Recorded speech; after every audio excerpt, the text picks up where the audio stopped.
Bonjour à tous, donc je viens pour une autre vidéo, ça fait longtemps que j'ai pas posté, mais voilà, j'ai des trucs à raconter encore. Donc c'est parti. Donc je vais vous parler de cette semaine, j'ai pété un gros câble, mais je vais en parler parce que ça fait du bien d'en parler déjà. Je me sentirais peut-être moins seul, et puis j'en sais rien si mon expérience elle peut servir à des gens, s'il y a des gens qui peuvent s'identifier à mon récit et pourquoi pas s'en servir de leçon ou de comment on dit déjà, euh, en gros pour se libérer de quelque chose, j'en sais rien. Ou si c'est une motivation, une forme de... Enfin j'en sais rien. En gros si ça peut vous apporter quelque chose, je le fais. Donc en gros, ça allait pas du tout, il y avait plus rien qui me motivait. C'est un peu compliqué ces derniers temps, même, enfin ça fait longtemps que c'est compliqué, mais voilà. Et j'ai parlé à un membre de ma famille le soir, je me suis embrouillé avec. Je me suis embrouillé avec quelqu'un d'autre encore de ma famille le même soir, sur le même sujet. C'était sur comment trouver un emploi ou j'en sais rien. Et bref, je suis parti en couille. Je suis parti de la maison, j'ai pris la voiture. C'était vers 18-19 heures. J'ai roulé jusqu'à la maison de mon agresseur, donc il a fallu que je roule quand même un petit peu. Et ça a fait en fait comme quand je pète des plombs en fait. Ça m'est arrivé peut-être 10 fois ces dernières années où je pleure, je suis énervé, j'arrive pas à me détendre en fait, et c'est des espèces de crises, et ça fait qu'en fait c'est compliqué, j'ai trop de peine, trop de rage, trop d'émotions, et ça fait ça en fait. Et là ça fait en plus comme la dernière fois, c'est-à-dire que le pire c'est que j'étais en voiture, donc je roulais pas vite, je mettais pas les gens en danger, au contraire, enfin, ça dépend, mais il y avait une route par exemple à 70, je roulais à 50. Les gens devaient se demander. Mais le problème, c'est que des fois, j'allais un peu sur la file d'à côté, mais c'était des voitures qui allaient dans le. Enfin, c'était des doubles voies. Donc, j'allais pas sur la file des voitures d'en face, mais voilà, les gens derrière devaient se demander pourquoi je faisais des écarts. Mais en fait, ben, j'étais énervé. Enfin, j'étais dans la crise, en fait. Et quand c'est. Comme. C'est la deuxième fois que ça me le fait, en fait, là. Et en gros, c'est. Mes mains, elles se crispent. J'arrive jamais à dire ce mot. Désolé. Et quand mes mains elles se crispent, quand mes mains elles se crispent comme ça avec mes bras et tout, c'est tendu. En fait, j'arrive plus à les ouvrir. Et donc, pour conduire, c'était compliqué. J'avais peur de faire un accident, je voulais m'arrêter, mais je pouvais pas trop. Sur la droite, il y avait les travaux. Donc ça a duré, j'en sais rien, les mains, le temps qu'elles se détendent, ça a duré 2 minutes. Et j'arrivais quand même à contrôler le volant un petit peu. Enfin, si, j'arrivais quand même à conduire un peu. Et mais j'étais dans un état compliqué. Et donc voilà, je roulais en direction de la maison de mon agresseur. Donc vous allez comprendre si vous regardez la vidéo d'avant. Et donc j'ai roulé jusqu'à 20, presque 20 heures, je crois, je sais plus, un peu moins. Je suis arrivé là et j'ai encore pété un plomb. Heureusement là, j'ai rien abîmé. J'ai réussi à me contrôler, mais je criais dans la rue vraiment très fort, donc les voisins ils m'ont écouté, c'est sûr. Euh, c'est dans une espèce de campagne, mais bon, les gens ils sont pas habitués à avoir du bruit forcément, mais là c'est pire que ça. Même quand t'es en ville, de toute façon, t'entends ça, c'est qu'il y a un problème. J'ai frappé contre la porte, fort, en insultant, en faisant des choses mauvaises, mais que tu fais quand t'es pas bien et quand c'est compliqué en fait. Voilà, bien sûr que je regrette parce qu'en fait dans la maison c'était comme l'autre fois, c'était son petit ami à cet homme-là, et lui il était absent encore une fois, et moi je le savais pas au début. Donc je lui ai fait peur pour rien en fait à cet homme.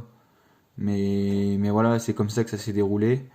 Et finalement, il a eu peur, je crois. Enfin, il a appelé la police.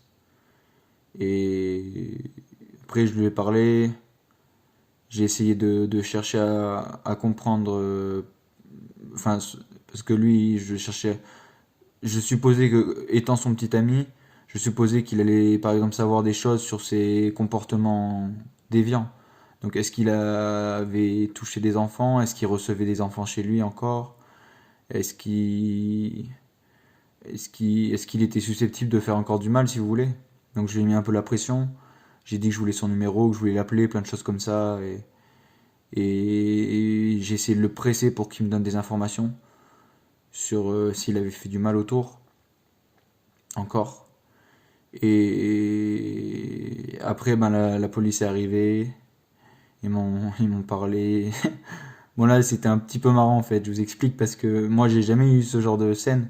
La fois où j'avais pété un plomb avant, en fait, la police était venue. Il y avait une plainte. Enfin, lui, il avait déposé une plainte puisque j'avais fait des dégradations. Mais suite à ça, j'avais été à la police. Ils avaient personne pour me recevoir, donc j'étais parti. Entre-temps, j'étais parti à l'étranger, donc j'ai pas pu me représenter.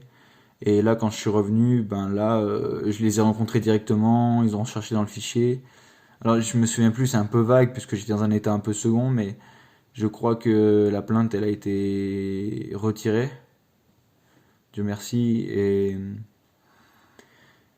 donc voilà, j'ai essayé d'en savoir un petit peu plus aussi au niveau de la police, s'ils avaient su, s'il y avait eu d'autres plaintes qui avaient été déposées, pour savoir, voilà.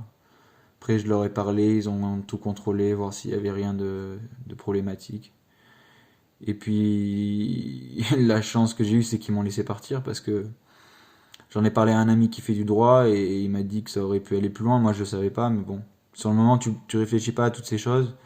C'est pour ça que je vous dis, est-ce que ça peut vous apporter quelque chose? Mais c'est compliqué parce que je sais très bien que dans un état où t'es mal, tu peux faire des choses comme ce que j'ai fait.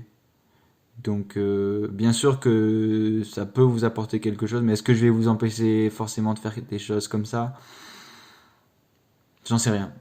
J'en sais rien. Tout ce que je peux vous dire, c'est que le moment, il appartient à Dieu et après, chacun sa croyance, mais moi, je suis très croyant, donc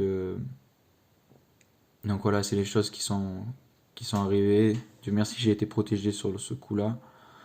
J'ai pas été embarqué et parce que et voilà, il n'y a pas eu de suite à ça, donc j'ai pas été inquiété pour j'en sais rien, trouble de l'ordre public, nuisance, euh, enfin tapage nocturne, voilà, nuisance sonore. Et puis voilà, pour harcèlement aussi, parce que c'est ce que je lui fais subir en allant chez lui comme ça à deux reprises. Mais Dieu merci, il n'y a rien eu de tout ça, j'ai pris la voiture et je suis reparti. Et, et voilà, mais bon, je vais essayer de plus reproduire ça. Donc voilà, si vous avez des problèmes dans ce genre-là, c'est un peu épineux, mais peu importe ce que c'est, je sais pas trop quoi dire, mais si vous avez des problèmes, par exemple,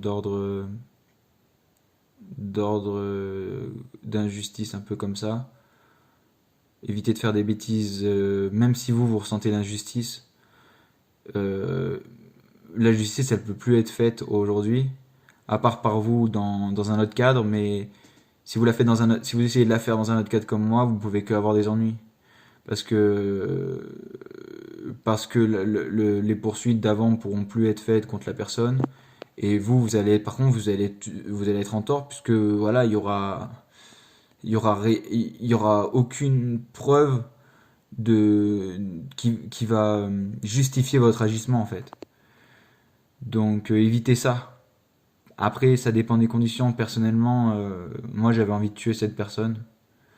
Ça fait peur. J'ai jamais été comme ça, mais j'avais vraiment tellement de haine que j'avais envie de la tuer. Et donc heureusement que je suis pas resté vers elle, enfin qu'elle était pas là, parce que je sais pas trop ce que j'aurais fait. J'aurais peut-être battu à mort, j'aurais peut-être frappé avec un objet à côté. Mais, euh, mais voilà, si vous pouvez éviter de vous mettre dans des situations qui peuvent être compliquées, le mal est fait, mais vous pouvez rien prouver, tant pis. Tant pis, faut essayer de passer outre, d'avancer, d'oublier ça, même si c'est dur, et regarder tout droit. Et en attendant, j'espère que mon récit vous aura un peu aidé, même si j'ai quand même beaucoup parlé de moi, je peux pas parler de vous, mais j'aurais peut-être plus plus pu parler en général, mais c'était important pour moi de me livrer. Et voilà, j'espère que vous allez bien, que tout est bon pour vous, que tout va dans le bon sens et que vous êtes heureux. Que Dieu vous bénisse. À la prochaine.